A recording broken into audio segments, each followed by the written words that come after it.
Welcome to the Enneagram with Chelsea Nicole. This is a positively deviant culture podcast anchored in the Enneagram. So excited to talk today about how sixes are seen and experienced by those around them and in what ways they're misunderstood. We're also going to unpack a lot of the societal and cultural norms that help us even interpret those things as less than desirable. So the two parts of this episode are really exposing the misunderstanding for the sixes so that if sixes are listening, they can say, yeah, man, like they don't get it, right? And feel validated in that. And also understand how people are experiencing some of your behaviors that are linked to some of these core drives and desires. And then we also want for those non-sixes and for sixes alike to build a level of compassion for where these behaviors and these outcomes are coming from, right? When we think about the weight of the world kind of sitting on the shoulder of the six. So that's the thing is we're not actually projecting any of these attributes on sixes. We're only exposing these so we can uncover what's driving this and what's really behind it and help build, again, that awareness and compassion. And so sixes can be seen as pessimistic, cynical, overly focused on worst case scenarios, anxious, and paranoid. And we've already talked in the last episode about, oh my gosh, come on, like all these backup plans and how they can end up feeling like blockers.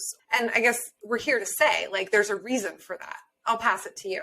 I also want to be careful too, because not all sixes relate to, creating backup plans, right? But what most sixes relate to is having an awareness of what could go wrong and the things that they need to consider in more expansive ways than the rest of us. What's underneath it is important to highlight over and over, which is it's connected to their ability to predict what could go wrong and the skill and I would say gift of protecting humanity from dying, you know what I mean? In like the biggest ways. And then how that works out on a daily level is managing risks and being aware of the things that could cause destruction or damage or enormous amount of disarray, right? That would put us in bad situations to where it would be difficult to flourish. That's what sixes are up to. And the sense and awareness of all of the possibilities in any situation, right? And what they're observing and what they're collecting in terms of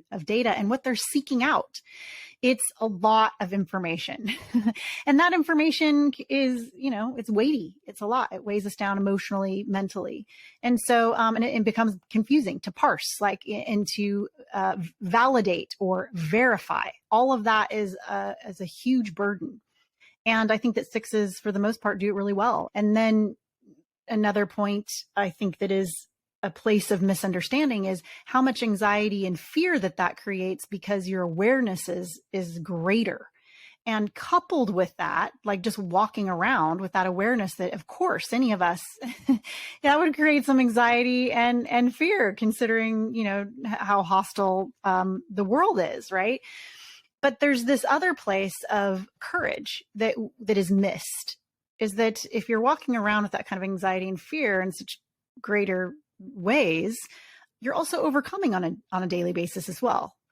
Taking on their day like everyone else. And the difference is that it just requires a lot more courage for them because they're more connected to their fears. They can also be experienced as mistrusting, skeptical, and suspicious.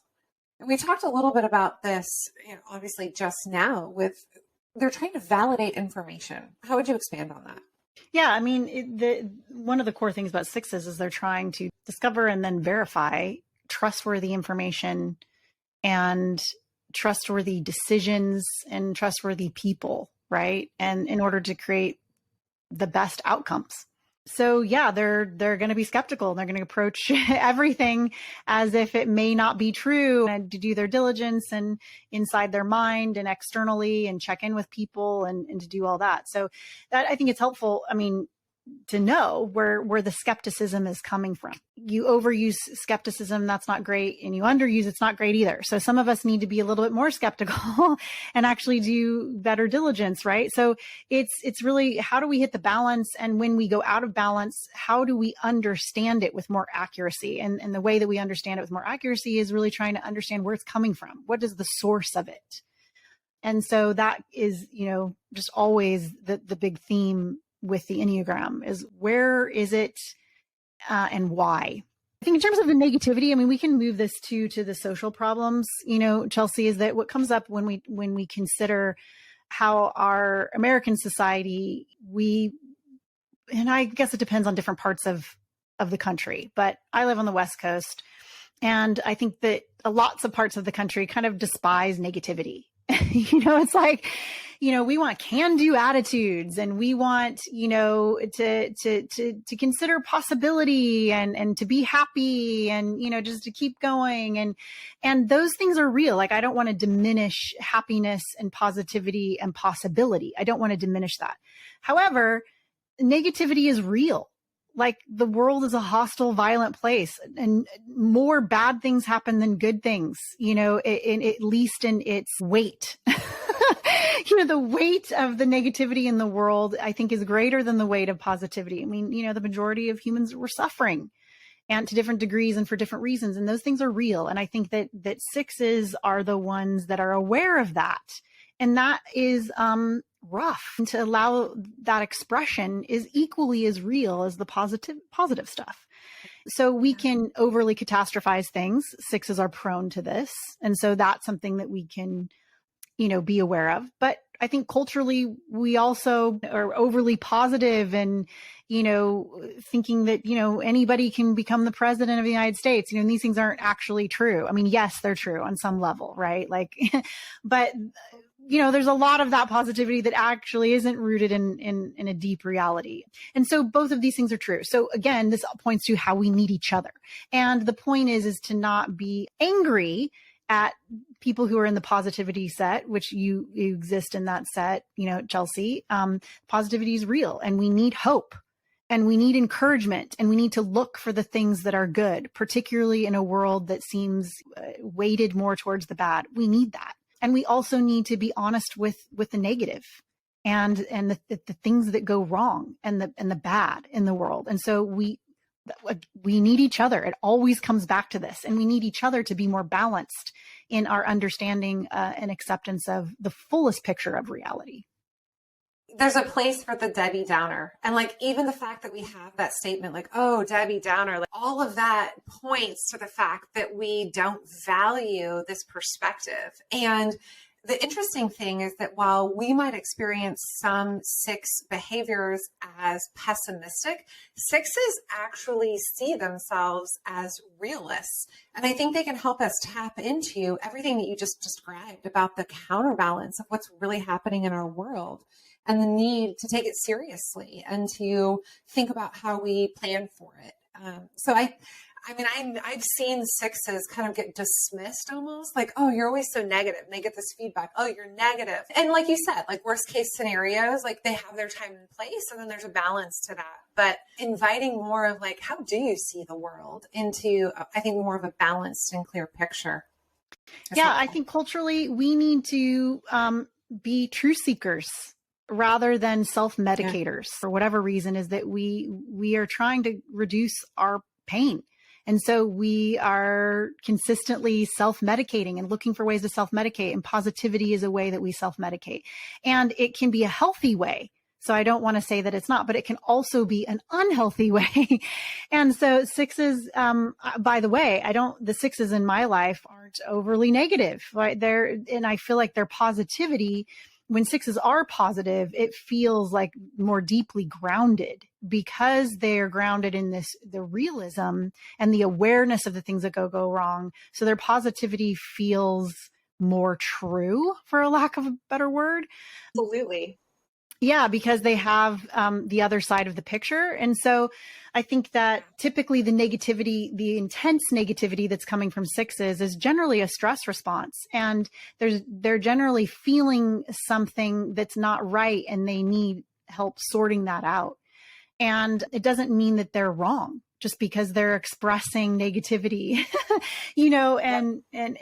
so that's one thing. And the other thing is, I think it's actually healthy to have, expressions like even like moaning, you think of like Eeyore and Debbie Downer, like sometimes these expressions are healing. I often find myself in life sometimes like moaning is the only thing that can be said. There is no words. It's just like, and I do feel like that's often the six in me. It was just like, like no, I don't have it in me. There's nothing. Nope. I'm dead. Like take me now. Yeah. And I think that is honest and real and healing. Now, how long we stay there is a question of health, is a question of health. But yeah. And also it's the exuberance and the positivity and jumping up and down, is also very healing. But I think that we kind of know and understand culturally and socially that the celebration is healthy and good. And I think that sometimes we deny that negative expressions are also good. So it's this balance. We need it all. Yeah, I've had personal experiences with sixes where, there's a strong level of judgment. And I think that's their ability to vet and decide to be loyal in one case, or decide to, in some cases, even shut people out based on their ability to, look at all of their intel and decide if people, groups, even ideologies are trustworthy. And so it can be a bit of a black and white experience where it's like, and this is where they get called the loyalists too. Like they can be loyal to the end, or this is also the paradox, completely flip and just you're dead to them. Like you don't exist anymore. You're gone. You're shut out. And so how does that fit into our cultural landscape in terms of, assessing credibility and maybe even like a self-protection or a protection? Like, is that kind of an evolutionary thing where that helps us? Or what is your view on that? First, I want to say, black and white positions, or binary thinkers can be pretty much any of us. And ones are prone to this, eights are prone to this. But in terms of, having some kind of moral position and be judgmental, right? Like, so the black and white thinking often goes along with being judgmental and taking a position of morality, right? So I don't think the sixes own this space at all. So just to say that firstly, in terms of self-protection, I think this is the interesting conversation. Thinking about operating systems is their survival strategies. So, at our best, they're solving some problem in the world and they're brilliant, but also they're ways that we survive. So, which is, their survival strategies. So in terms of what sixes are looking for around security and certainty and guidance and support, their way of self-protecting is very different from the rest of ours. And we can consider that for each type. Like, how does each type self-protect? And I do think that sixes tend to, and this is not the only type, but I hear sixes talk a lot about boundaries, and six, again, are not the only type. This is a social conversation. It seems like in society, in American society, you hear a lot about boundaries. And I don't want to, in my eight self, go entirely against. I think boundaries are important. The problem that I have in the social conversation around boundaries is, and I'll use this metaphor and I'll be extreme and it's a little provocative intentionally to get us thinking a little bit more critically about it. But when you think of humans, who are the humans that need the most boundaries? Children. Children need a lot of boundaries because they don't have the mental and emotional skills to understand and create and navigate, without them. So I think that sixes tend to go to places that are secure and they tend to go to ruly places, meaning places where there's rules and it's clear, right? So this is a tendency. And again, this isn't only sixes, but a boundary is a kind of rule. It's a kind of, once you make a rule around where you're going to create a boundary and for what reason, it becomes fixed. And I think socially, I don't like how we are being, I'm trying to be fair here because I know my bias is kicking in, right? And my bias as an 8 is like, we don't even fucking boundaries. Like, what the hell? Like, just do it. Go out and you figure out. But I think that there's they could be a proxy for the root I think they are. This is exactly what I'm saying is that boundaries are best used when we don't have the skills and the sophistication or the ability to meet the moment.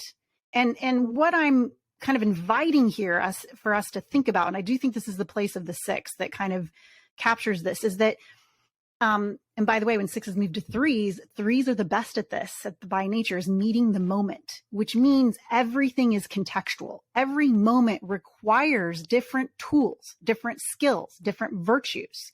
That there's not a set rule that you walk in and like every situation that's like this, you use this.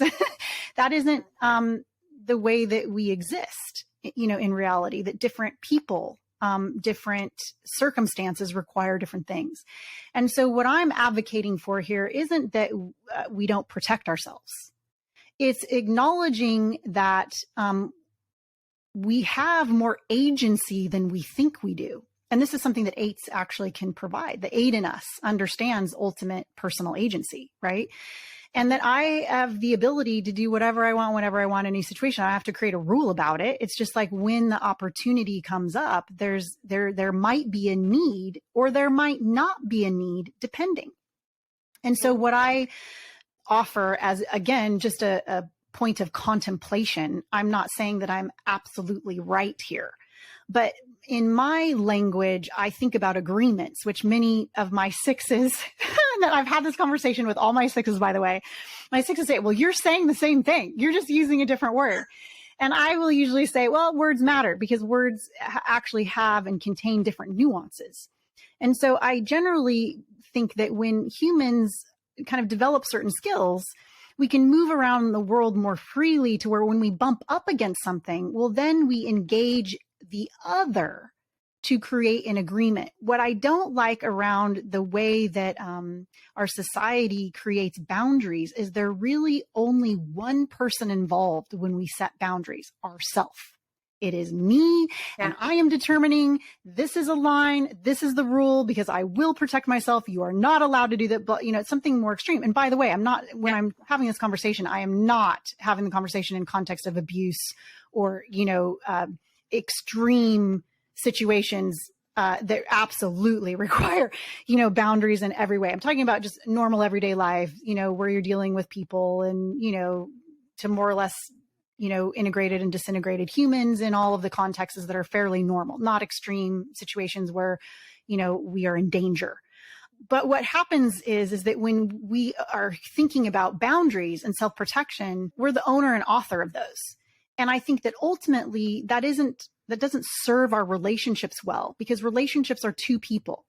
So when I come up against something that I don't like in a relationship, I don't have to sit there and consider myself, boundary here, Like, I actually engage the other person and say, hey, here's my preference. Here's what I'm not liking. What do you think?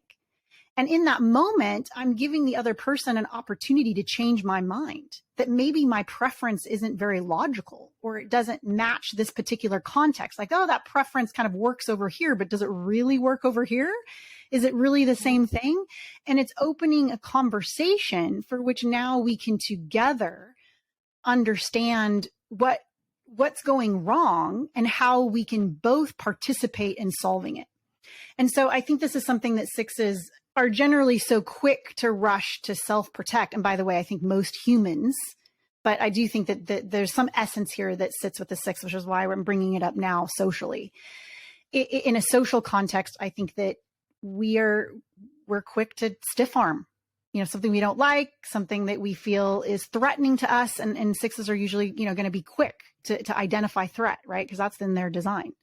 And so the potential for 6s to put up boundaries quickly and to have this kind of action is is high.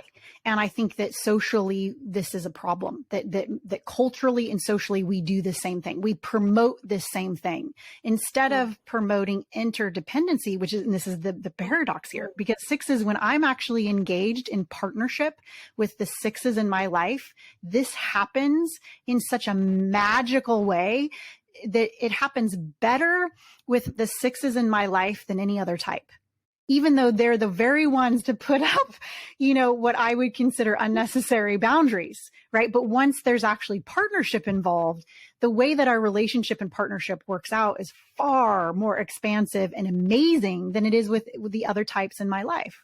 So I kind of want to just, throw that out there, because we are, a culture podcast that's kind of rooted in the Enneagram. And I think that these, types reveal certain characteristics of our society and the culture that we're in. And I think that this is something I've identified that I think is worthy to think about. Again, not that I'm correct or absolutely right on it, but how are we using boundaries to take the place of some skill or some place where we're less expansive? And by the way, that's okay. But I think what I don't like is that we're not admitting that. And so I think that it's not that boundaries themselves aren't the answer. It's realizing what you are capable of doing and what you're not capable of doing. And if you don't have the skill or whatever, then we can just say, hey, look, I'm not skilled enough to engage this relationship without a boundary.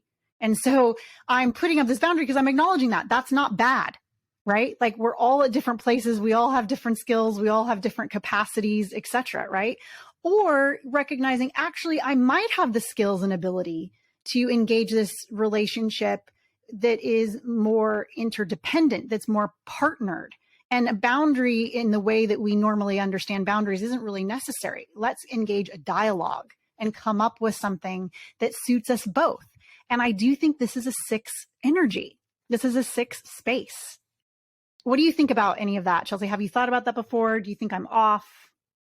Yeah, I definitely know that boundaries they're such a part of our culture. And I've heard boundaries defined as keeping good things in and bad things out. And I think then the question becomes, what is good and what is bad? And what could we be missing as we don't take those opportunities to partner, as you've described?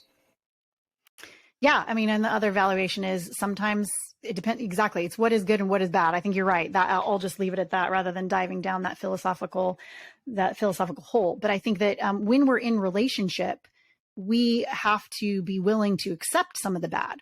And there's an opportunity in relationship to practice certain things. And if we're not actively engaging the other in outside of a partnership, that one direction of I'm the author and arbiter and enforcer of this boundary to protect myself, that is sometimes necessary. But in at least intimate relationships, it's not very useful. And that ends up being something that actually keeps intimacy away. And in many ways, keeps us from growing and learning the skills to be able to meet the moment in a very, from context to context, which is going to be different.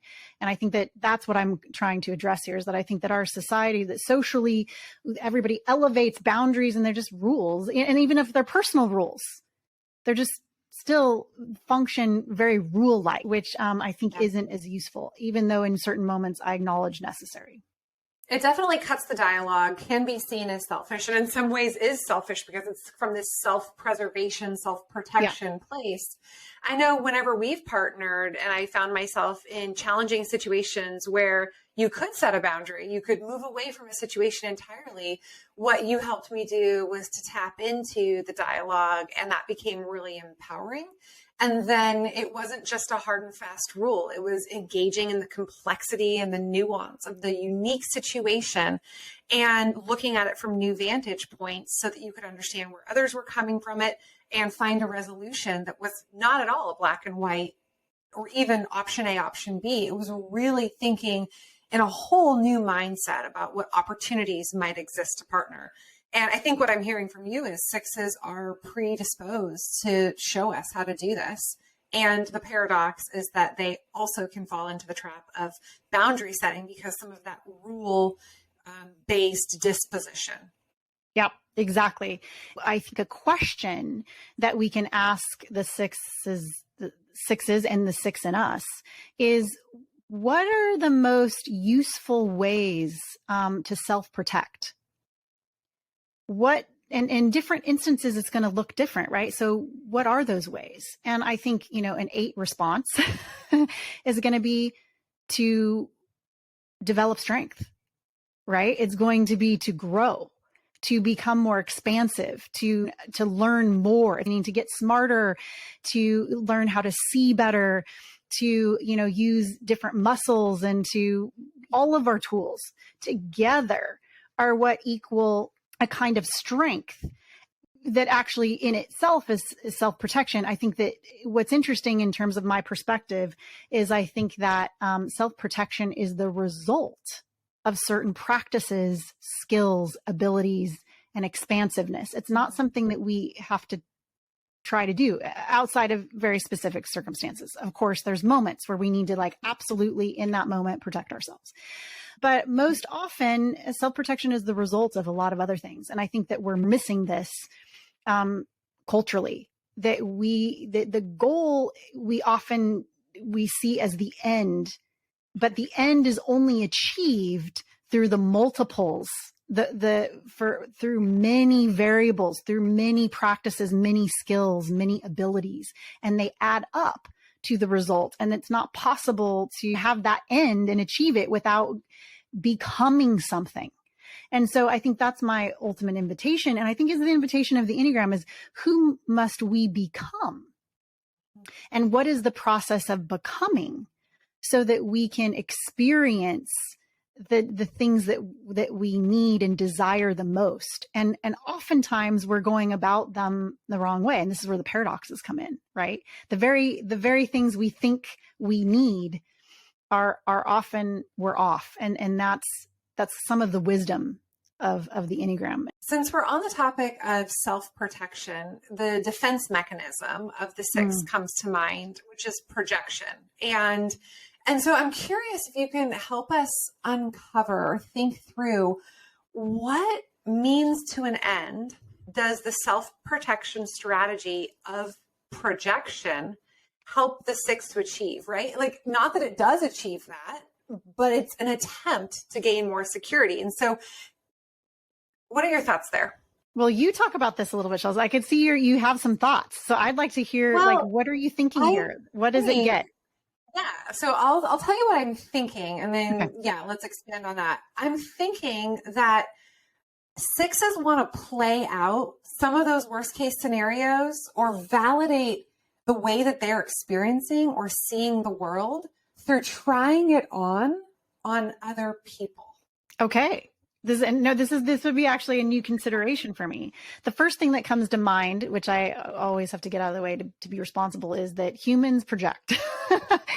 All humans are, we are absolutely creatures of projection. So this is so not limited to the 6. But so tell me more in terms of the nuance. Yeah. I think also that because 6s are geared towards security and they're seeking certainty, playing out scenarios where they almost influence the outcome, like setting the scene to where they're putting a scenario into play, and then it's inevitable, like a self-fulfilling prophecy is what I'm getting to. And I'm curious, and I'm thinking out loud, how does that serve the 6? What activity is going on there where this is what they're putting out into the world? And I wonder, I think this is going to happen. This is the worst case scenario. I project it on other people. I put it out there, and then it's the self-fulfilling prophecy. And the outcome of that is, see, I was right. See, everyone I'm telling, all these things are wrong and all these things are going to happen. Look, there it is. There's proof there. And I'm not saying this comes from a healthy place. I think it comes largely from a subconscious. Well, I think that you're onto something here. And I think I'll kind of maybe try to rephrase it in my language, that because 6s are most rooted in the need for security and safety, that this becomes a more prominent consideration, even though, like I said, all humans do this. In my experience with sixes, this does happen, but I don't think that it's conscious. Like, I don't think that sixes are consciously trying to prove they're correct. Here's what I'll say. When all humans are attached to their fears, what most humans do is when they're identifying a threat, they're trying to eliminate that threat as quickly as possible. I don't think that sixes or other humans are acutely aware of what the threat is. Usually they're experiencing a threat and they're not actually locating it accurately. And if we don't have the skills to actually analyze or understand the validity of that threat, we're just triggered, and we're triggered for some reason we haven't given the attention to actually analyze, then we just react out of fear. And one way out of a situation when you're feeling threatened is to villainize and project what it is you think it might be in inaccurate ways. For sixes, like the hanging in the ether completely alone, or like this kind of abandonment, I think there's some testing of boundaries. Are you really with me? And this goes back to the skepticism and the loyal kind of concepts, as well as that push and pull, right? Like it's also the particular, because I'm thinking about sixes in the past that have had problems with other people. And I'll speak to my own experience first. Some of my closest and best friends are sixes because they ultimately see me as the most trustworthy, because they know me well enough, and because they're not sixes who are in any kind of deep insecurity, right? Yeah. They're more evolved, and they can see that, oh, actually, Nicole, what she's doing is actually more trustworthy, even though it's counterculture and even though it requires a lot of risk. They can see behind that and go, oh my gosh, the commitment. They can see the commitment that's actually there to relationship and to the other is, even though atypical, actually stronger. Other sixes who don't know me that well or in a stress response will experience me as very dangerous because I don't play by the rules. And they'll quickly, in a state of stress, identify, oh, this person does not play by the rules, and she has a lot of personal power. Again, I don't think it's conscious. I don't think that they're consciously walking around saying, oh my gosh, Nicole is like, dangerous person. But they're triggered by my ability to break the rules so easily and to not be affected, and to push against the things that they determine as the most stable. So when I come in and push against their sources of stability, that triggers them in deep ways, and I become very unsafe, because in the moment they don't have the ability or the energy to evaluate what's actually really going on, or to ask questions, or to investigate in their normal ways with any accuracy. Instead, they just project, oh, this person is a threat, and then they'll start looking for things. They won't actually be able to identify what's underneath it and the intention and the purpose, or understand the precision of language and context for which I'm operating. And so that can go wrong. And this is often how it goes for many humans, not just sixes. So I keep wanting to say that, but it is, you're right, because sixes are ultimately sensitive to security, trust, loyalty, safety. And that's not just externally, but it's internally in terms of relationship. There's an intellectualization of like gathering evidence, even though it's inaccurate evidence, in order to hold it against the person. So it's like, I'm going to gather all this negative evidence so that I can justify me rejecting. If there's no justification, they won't feel good about rejecting or having whatever action that is a kind of cutting off or whatever it is, right? And again, humans do this. You summed up my experience, like working with lots of sixes and having some interactions that were like this, as well as in my personal life with friends who were sixes. And it wasn't black and white. You're right. I think we unpacked this to the point where understanding what's really at play there. It's really interesting. I mean, this is what I'm here for, is really kind of examining how this is in all of us, and how each of these points can kind of expose certain things. And I don't mean to be overly authoritative. It's something to consider. And I think that it's worth our attention is considering, how are we self-protecting? Have we got it right in terms of what is it that we're familiar with? What is it that we think we need to be safe? And what are the potentials that it's actually the opposite?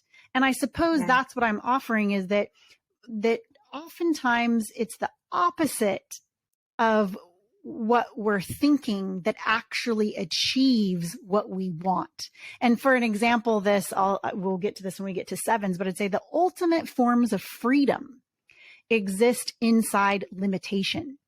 That's a paradox. Yeah. Sevens are like, the most interested in freedom, and I have a strong seven in me, and right. But the deepest, most secret spaces of freedom always contain a limitation and a restriction, and like jazz. So, and you talk about security, the ultimate forms of security and safety require risk. Mm-hmm. And that's scary. Right. And so is, like, if you're interested in freedom, to be restricted, scary. For eights, it's, the ultimate forms of power and strength is vulnerability and fragility. That's fucking scary for an eight. And so this is the invitation, is these are the kind of conversations that we're wanting to have, is where are the scary places, and what are we missing in our conscious and unconscious drives to remain safe. And we all have this. We all have a need to be safe, and we all have the experiences of certain things feeling like death. This is not just sixes, right? But I do think that sixes are a great place to start this conversation. So there's another area of sixness that we actually talked about in the last episode, around like over planning, or, planning for things that other people aren't seeing as a need. And there's also this potential misunderstanding of overcomplicating. Like, why are you overthinking this? So how would you respond to that misunderstanding of the type 6?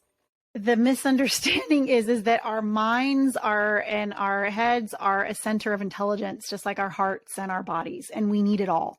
And it's not something that we can just shut off, and we shouldn't just shut off. It's the invitation here is that it's the quality of our thinking, it's the quality of our feeling, and it's the quality of our being, referencing the body, right? In incarnation or embodiment, or there's many words to it, that it's the quality of how we're showing up, and it's the quality of how we're engaging ourselves, and the quality of how we're engaging our resources, the mind, the body, the heart. It's not that we're there, or that we're spending a lot of time there. So it's not the quantity, it's the quality of what we're thinking, and it's the quality of how we're thinking. Not that we're doing a lot of thinking. This is just a reframing of it, is that it's not to get out of our heads.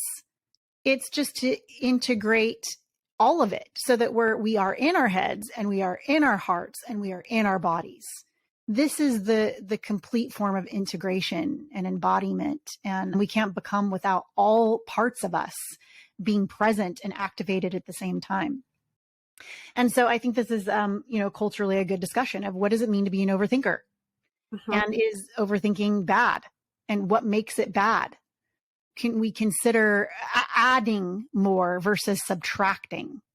And so this is, and I just throw that out there as a contemplation. This has been a great conversation, and I really hope that there's some key takeaways around the misunderstandings of the 6, as well as the gap between how our society and our culture views certain aspects of the 6 and what that tells us, what that exposes to us.